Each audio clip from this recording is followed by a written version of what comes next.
No dia seguinte, estava João outra vez na companhia de 2 de seus discípulos e vendo Jesus passar, disse: Eis o Cordeiro de Deus. Os 2 discípulos, ouvindo dizer isso, seguiram Jesus. Opa, se esse é o Cordeiro de Deus, para que eu vou ficar com João, né? Na cabeça dele. E João não estava ali pelo próprio ministério. João não estava ali para gerar discípulos para si. É importante que quando nós ganhemos pessoas para Cristo, ensinemos pessoas para Cristo, pastoreamos pessoas para Cristo, precisamos entender que os discípulos não são nossos. Nós estamos apontando para ele. Eles precisam seguir o Cordeiro. Apesar de que, claro, andam conosco e tal, de certa forma, diretamente, mas não são nossos discípulos. Os discípulos são dele. E João não se preocupava em manter os discípulos para si, desde que ele cumprisse a missão, que apontasse para o Cordeiro. Os discípulos, então, imediatamente começaram a seguir Jesus. Eles entenderam.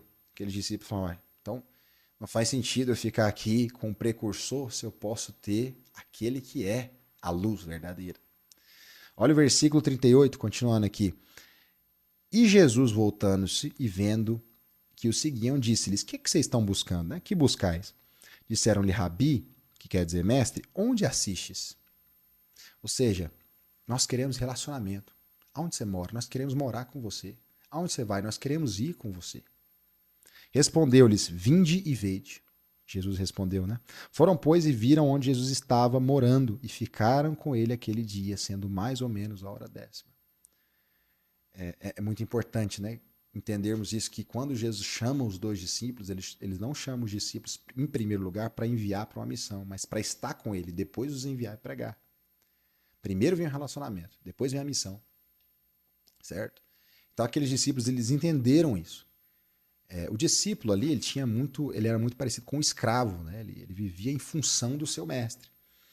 E o que aqueles discípulos queriam era relacionamento. Né? Jesus, onde o Senhor mora? Nós queremos ficar com você. Nós queremos conversar, queremos passar o dia. Que possamos ter esse coração também de nos relacionarmos com Cristo, de termos comunhão com Cristo. Amém?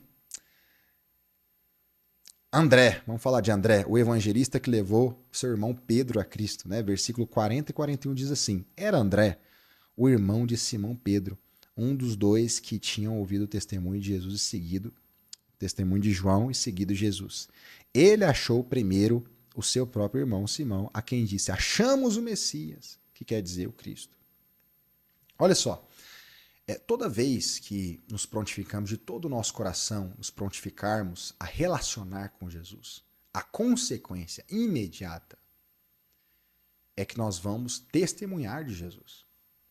André passou o dia com Jesus, mas depois ele falou: achamos o Messias.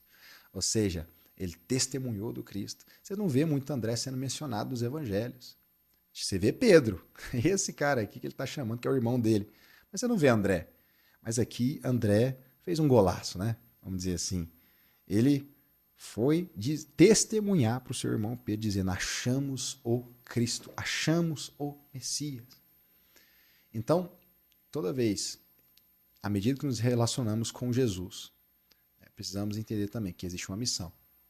Eu falei aqui que Jesus chama primeiro para relacionar, depois para os enviar a pregar. Mas se a gente só relaciona e não é enviado, e não se dispõe a ir, e não se dispõe a testemunhar de Cristo o que a gente viu e ouviu, a obra está incompleta. A obra está incompleta. Precisamos entender isso, né? A importância do evangelismo, a importância de testemunhar a respeito do que Deus fez na minha vida, a respeito de quem Jesus é.